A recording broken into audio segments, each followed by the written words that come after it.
जब जब जो जो होना है तब तब सो होता है।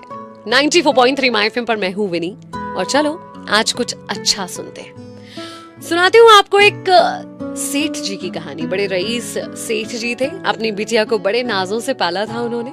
बिटिया की शादी भी बहुत अच्छी बिजनेस फैमिली में करी, सब कुछ देखकर कि बेटी हमेशा खुश रहे। लेकिन कहते हैं ना कि आपके भाग्य में जो नहीं होता, आप लाख कोशिश कर लो वो आपको नहीं मिलता। बेटी के भाग्य में सुख समृद्धि नहीं थी और उसके चलते उसकी फैमिली को बिजनेस में बहुत बड़ा लॉस हुआ और काफी बुरे दिन उसके बाद उन्होंने देखे। काफी गरीबी उसने अपनी आंखों के सामने देखी। अब उस बेटी की माँ को ये देखकर बहुत दुख होता था। कई बार अपने पति से कहती थी कि आप दुनिया की मदद करते हो, अपनी बेटी की मदद करने के लिए कुछ क्यों नहीं करते? आइए हम उनको कोई नया बिजनेस खुलवा देते हैं, कुछ तो करें उनके लिए जिससे हमारी बेटी सुख से जी पाए। तो वो सेठ जी ये कहते हैं कि जब उसका भाग्य उदय होगा ना तो सारी कायनात उसकी मदद अपने आप कर देगी, तुम्हें थोड़ा सब्र रखना होगा। अब सेठानी उनकी बात तो सुन लेती, लेकिन माँ का दिल था।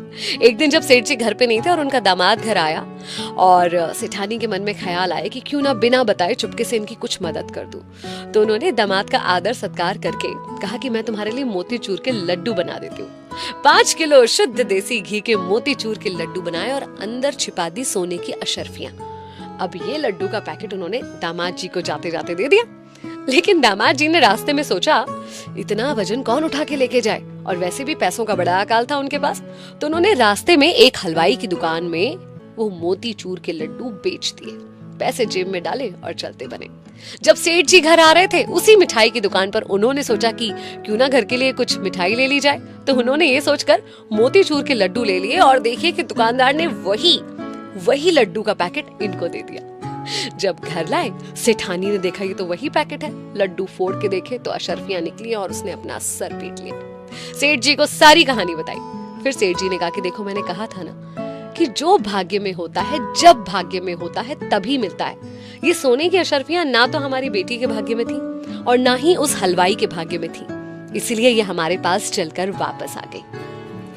मैं ये नहीं कहती कि आप सिर्फ भाग्य पर विश्वास करने लगे या अपना कर्म करना बंद कर दें, लेकिन कोई चीज अगर अभी आपको नहीं मिल रही है तो हताश या निराश मत होइए, क्योंकि वक्त से पहले और भाग्य से ज्यादा किसी को कभी कुछ नहीं मिलता। ध्यान रखिए, कोई भी वक्त परमानेंट नहीं होता, चाहे वो अच्छा वक्त हो या बुरा वक्त हो।